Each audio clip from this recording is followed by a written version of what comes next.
araw po sa ating lahat. Ako po si Emmanuel O. Alejandre. Ito po ang aking daily devotion para sa ngayong August 5, 2024. And for today is Monday. We are going to tackle a different weekly theme. And for this week, that will be the anatomy of sin and temptations. Kumbaga, we will delve deep into the understanding of sin and temptation na siyang nagpapalayo sa atin sa ating Panginoon. And for today, we are going to focus on Satan's 3 attacks. Yung tatlo pong consistent na ginagamit ni Satan upang malinlang tayo, upang ma-deceive tayo sa nararapat nating gawin. May kita po natin ito sa Genesis chapter 3 verse 6 na nagsasabing, "So when the woman saw that the tree was good for food, and that it was a delight to the eyes, and that the tree was desired to make one wise, she took of its fruit and ate, and she also gave some to her husband who was with her, and he ate." So that this verse is pertaining to Eva and Adan, no? Yung pagsuway nila sa utos ng Panginoon na huwag kumain sa tree or sa fruit of life, no? Sa Tagalog, kaya't na makita ng babae na ang bunga ng punong kahoy ay mabuting kainin, nakakalugod sa paningin, na dapat naisin upang maging matalino, siya ay pumitas ng bunga nito at kinain ito. At binigyan din niya ang kanyang asawa na kasama niya at siya ay kumain. So dahil po dito sa ginawa nila, humans, men, have sinned. For the very first time, nilabag nila ang utos ng Panginoon. And they have been punished. We all have been punished.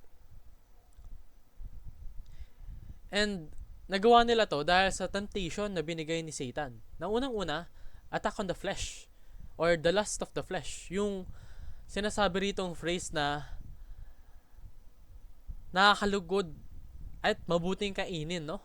Kumbaga, kapag kinain daw po yung fruit na yon, meron tayong good feeling na mararamdaman. So bale, sa pakiramdam, mas may inam daw yung may experience natin. And that is the attack on the flesh.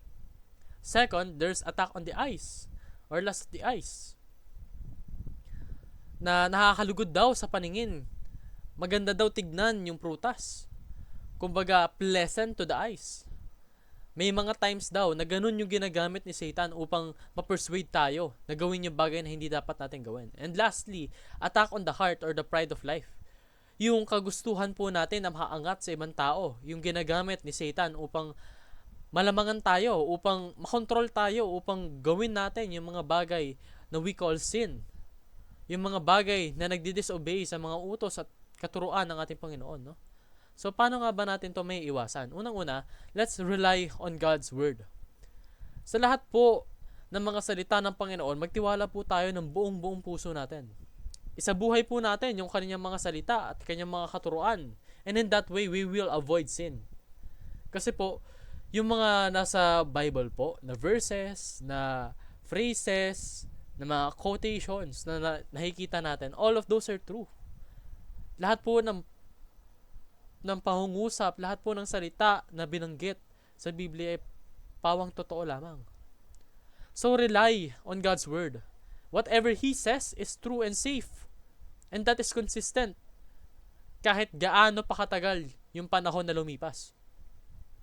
So, if He says, or if His Word pertains that something should be avoided, then avoid that something. Kung sinasabi sa Biblia na iwasan mo yung bagay na to, iwasan mo yun. Rely on His Word because His Word is true and forever true.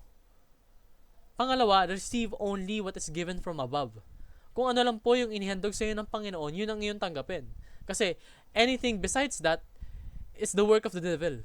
Kumbaga, binibigay ito sa atin ng devil upang magkasala tayo, upang lumayo tayo sa Panginoon.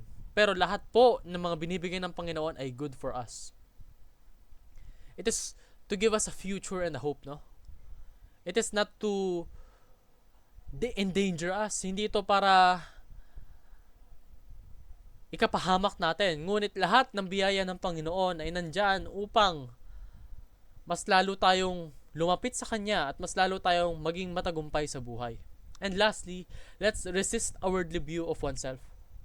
Kasi kapag yung perspective po natin is limited lang sa kung ano yung nangyayari sa mundo. Talagang we will make sin. Kasi most of the time, many people view the valuable things sa mundong ito at ginagawa nilang priority yon. Pero that is wrong. Dapat ang priority natin is si God. Dapat ang priority natin is i-glorify yung pangalan niya. Sundin yung mga utos niya dahil in that way we will grow as His faithful believers. At believe me when I say na kapag naniniwala ka talagang tunay sa Panginoon at ginagawa mo ang lahat upang isabuhay ang kanyang katuroan, magiging matagumpay ka. So yun lamang po ang aking daily devotion para sa ngayong August 5, 2024. Muli, ako si Emmanuel O. Alejandre. Ito po ang aking daily devotion. Naway marami po tayong natutunan, pagpalain po tayong lahat, and let us all give glory to God.